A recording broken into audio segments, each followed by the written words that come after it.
This is Brian, and this is Schmooze. Obviously, you know that because you just clicked on that. So anyways, I'm with Andy Driscoll here. Me and Andy have been friends for quite a while. How long would you say we've known each other? 10 years? 8 or 10 years? I'm sorry. It's all right. Okay. And we're still friends, so that's kind of amazing. But anyways, we figured we'd do a quick video and talk about something that's really, I think it's gone viral. And there's a lot of vibe going around. And obviously this isn't a spoiler, because if you don't know what we're going to talk about already, then it really wouldn't matter to you anyways. True. Because if you're into comics or any type of comic pop culture, you would know exactly what we're going to talk about. And we're right now in Plymouth, Massachusetts. If you ever come to Plymouth, come looking for Plymouth Rock, but don't expect to find some kind of large boulder like what I was thinking. Like Plymouth Rock was something the size of my car. But it actually should be more called Plymouth Stone. It's actually probably about this big. Maybe we can Photoshop a picture in this or something, but I was kind of let down. And so, you know, things aren't what they seem. And it's kind of like Captain America right now.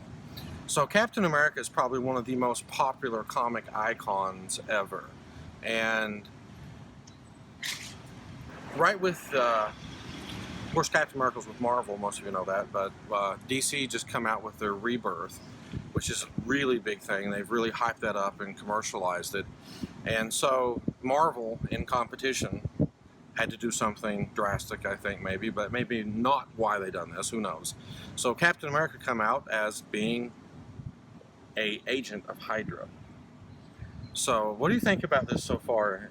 What's your opinion on this, Andy? Generally speaking, I haven't read Captain America in a long time, and so I saw this online the other day, and I think it's an interesting storyline. It's something that has not been done before, and that's the hardest thing when you're coming up with these stories, is coming up with something new and fresh. So I think it's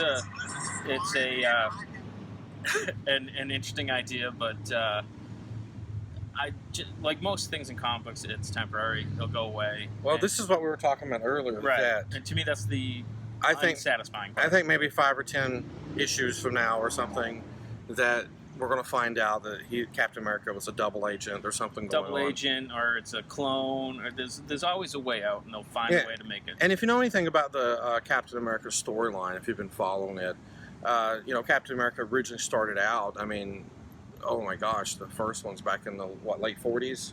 Early 40s maybe? Or even earlier than that? It predated Marvel. Yeah.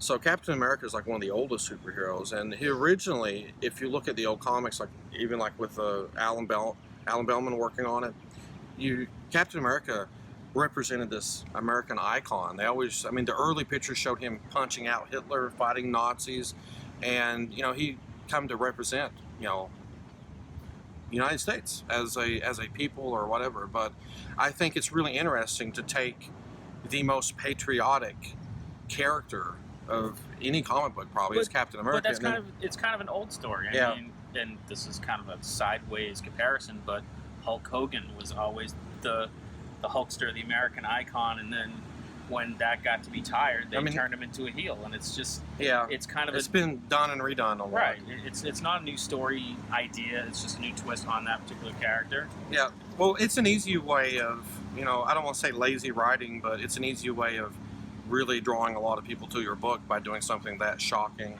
Yeah. But to me, you know, I understand, I see both sides of it. There's a lot of people, comic collectors and people have been reading a long time, kind of take it personal when their favorite, we're about seeing a car wreck here, which is very interesting. But, you know. But to me, the thing is, it's lazy writing if they go back in 5 issues, 10 issues. Then that's just lazy, gimmicky writing. But if they stick with it and Steve Rogers becomes a villain permanently, then that's, to me, that would be where it would be interesting. But I think if that actually happens, then I think you'll probably have a lot more people upset. And this is probably, I'm going to try to play the other side of it. And I think this is kind of how I can see it. Even if they're upset, they're still going to be talking about it. Yeah, they're still going to be talking about it. So it's you know, even bad publicity is good publicity. Exactly. You know, it's any publicity. But here's how some people are going to look at it. It'd be kind of like Batman coming out in the new, I think Scott Snyder is getting ready to work on a new Batman is it All-Star Batman or something, or Batman so, yeah. Rebirth or something? I'm not sure exactly what it is. That'd be like him coming out with a new Batman, and Batman, you know, talking to Nightwing and say, you know what? I shot my parents. I think it's about that shocking for me, or some people. Yeah. Or it'd be like the Daredevil. Be like, you know, all this time I'm not blind. Yes. Or Robin. I pushed my parents. But it would be. The Batman would be just such a weird thing because. But I think it's that shocking to people, though, in some ways. I mean, there are a lot of really big Captain America fans that have been following Captain America, and Captain America means a lot more to them than just a comic book. Right. You know, it's an idea. It breaks his defining characteristic is that he was patriotic. But to me, that's the interesting part. Like, that's the story I want to hear. Like, why, when, how. But it's going to be... It's going to be very difficult. Honestly, I think it's going to be kind of a flash in the pan thing. Yeah. Gone and forgotten. Like the Tony Stark being paralyzed.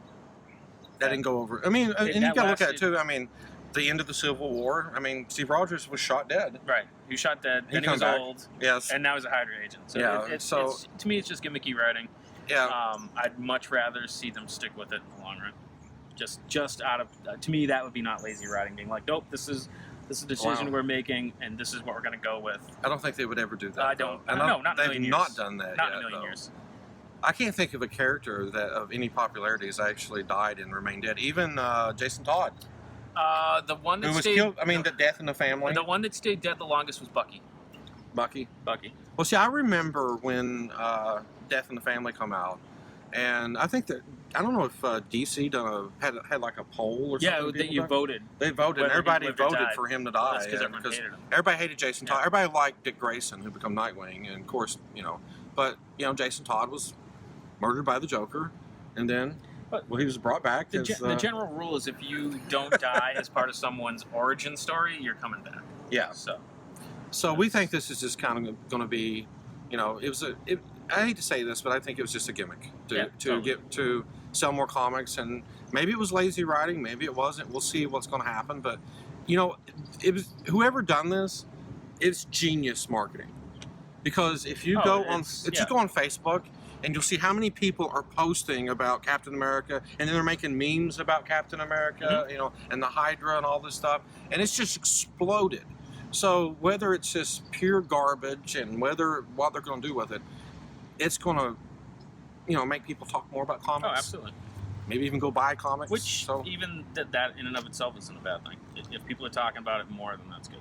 My question is, what if you were, my brain isn't working right now. The actor that plays Captain America. Chris Evans? Chris Evans. What if you're Chris Evans and now you all of a sudden became this big famous actor for Captain America? You're doing these Comic Cons, and now the character you're portraying turns bad. That'd be kind of awkward, wouldn't it? It'd be awkward, but it's not gonna. Like you said, they're not going to keep it in the comics, so there's no way it's going to overlap into the movie. And what I mean by awkward, I mean awkward with the fans, because I remember the first time I met Peter Mayhew.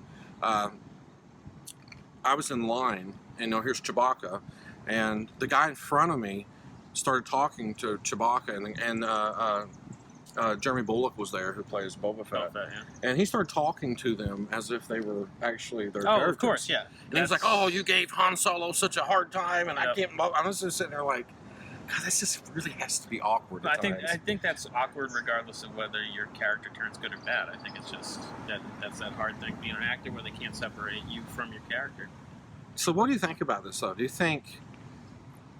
I'm guessing it's going to take a few issues, and this is probably what's going to happen, that he's only saying this because he's doing some type of top secret mission or something else, and he's going to end up being good and save somebody out of it or something. I don't know how they're between 5 and 10 issues will be for normal. That's what I'm guessing, 5 to 10. And if not, I will say that's probably that would actually be the biggest shock. Personally, if they never changed it back, it might get me to start reading Captain America. Really? I have the other side of that. Then who takes over the mantle? And I'm too much of a old school. I don't know. I don't know. I think it's kind of like Robin Hood. And like you find out you grew up as a Robin Hood fan. You find out your favorite literature character is evil or something in later books. Yeah, but we already went over this. My favorite team was Suicide Squad. Oh, well, then they're already starting out bad. So anyways, like you know, it is what it is, and a lot of people, you know, if you read on Facebook, are upset over this. Some people think it's funny, and I'm kind of like, you know, I think it's interesting what they've done, and I think it's really interesting since, you know, the Marvel movies have actually been, I mean, probably the most popular hero movies of all time now. That's really the canary in And the they've coal. done it now. Well, that's the canary in the coal mine. Is they're not going to do anything permanently to change Captain America. Well, Too he's popular. He's still selling movie tickets. Exactly. So, But you know, there's our opinion. May not be good or bad, but we're making a prediction that maybe. And I said 10. He says 5 to 10, and we're thinking 5 to 10 issues. We could be wrong, but you know, I hope Captain America isn't evil myself, just because, you know, there's some sentimental things there for me. But you know, that's just me. I'm a sentimental type of guy, I guess. So thanks for tuning in, and this has been Brian, Andy Driscoll. Hail Hydra. Yeah. And stay tuned. We may be back on talking about something other that happens crazy in the comic book world. Who knows?